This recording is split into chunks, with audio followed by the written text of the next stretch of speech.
안녕하세요. 질병을 전문으로 하는 박소영 손해자동사입니다. 오늘은 1,500만 원이 넘는 로봇 수술을 받으셨는데 보험사에서 이거 안 됩니다 라고 혹시 거절당하셨나요? 의료 전문을 한다고 하면서 시간만 끌고 계신가요? 그렇다면 이 영상 끝까지 보세요. 금감원을 통해서 지연이자까지 전액받은 실제 사례를 알려드리겠습니다. 그러면 먼저 실손보험, 정확히 뭘 보상해주는 보험일까요? 한번 약관을 볼게요. 약관을 살펴보면 질병의 치료 목적으로 지출한 의료비를 실제 부담한 액만큼 보상해주는 보험이라고 되어 있습니다. 여기서 핵심은 딱 4글자, 치료 목적입니다. 국민건강보험에서 인정하지 않는 비급여 항목이라고 하더라도 치료 목적으로 로봇 수술을 했다면 당연히 보험금을 받을 수 있습니다. 그런데 문제가 뭘까요? 왜 보험사에서는 지급을 하지 않는 것일까요?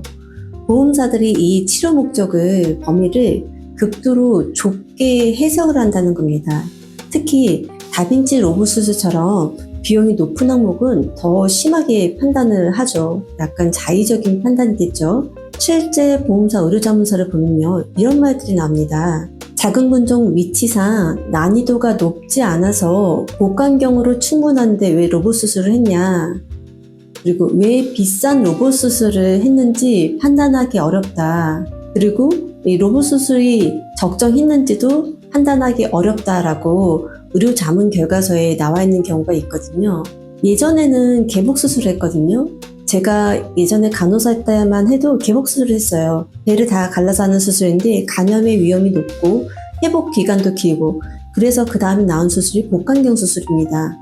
근데 여성의 복부 장기는 공간도 좁고 위험도가 높아서 그 다음에 발달된 수술이 또 로봇 수술이 나왔거든요. 지금은 의료진들도 안전하고 예후가 좋은 로봇 수술을 선호합니다. 쉽게 비유하자면요, 우리가 옛날에 방을 청소할 때 보면 빗자루 갖다가 방 청소하지 않았나요? 얼마 전까지만 해도. 그 다음에 유선 청소기가 나왔습니다. 그 다음에는 무선 청소기가 나왔습니다. 요즘에는 대부분 무선 청소기로 청소를 많이들 하시죠? 그러면 왜 비싼 무선 청소기를 샀어? 빗자루로 충분한데. 이런 말과 뭐가 다른 걸까요? 비싸다, 안 비싸다, 이거는 의료적 판단 기준이 아닙니다. 실제로 의뢰인분들도 처음엔 보험사에서 거절해서 당황하셨대요. 보험사에서 당황해서 자기네들이 왜 안 되는지 계속 얘기해도 보험사는 똑같은 방법만. 그래서 결론은 저희도 의뢰를 하셨고, 그리고 금융감독원에 정확한 근거, 의학적 기준에 따라서 손해사정서를 작성해드렸거든요. 시간이 조금 걸리긴 했습니다. 왜냐면 금감원은 우리 사연만 있는 게 아니거든요. 굉장히 많은 사연들이 있겠죠. 하지만 결국 금감원에서도 보험금 지급이라는 결정이 나왔고, 그래서 보험금에 대해서 지연이자까지 포함해서 전액을 지급받을 수 있었습니다. 실손보험 처음 나왔을 때 이렇게 문제가 생길 줄 몰랐을 겁니다. 하지만 의료기술은 계속적으로 발달하고, 특히 요즘처럼 AI가 나온 시대에는 AI와 관련된 의료기술까지 계속적으로 발달이 해서 여러 신기술들이 나오겠죠. 더 비싼 치료가 나올 거고요. 그럼 비급여 치료 분쟁도 계속적으로 발생할 거라고 생각이 듭니다.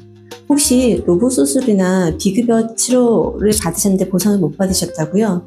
그렇다면 의료자문 받기 전에 한 번은 점검을 받아보실 필요가 있을 것 같습니다. 의료자문의 공정성도 의심해 볼 필요가 있습니다. 제가 본 2건의 의료자문서는 피보험자는 다르지만 동일한 병원에서 의료자문을 진행했거든요. 근데 컨트롤 C, 컨트롤 V 한 것처럼 똑같은 문구들이 있더라고요. 정말 이게 의사가 쓴 게 맞나 싶을 정도의 문구도 있었습니다. 이러한 비급여와 관계된 문제가 발생하신다면 본인의 의무 기록을 갖고 전문가와 함께 대응하시는 게 훨씬 낫지 않을까라고 생각이 듭니다. 감사합니다.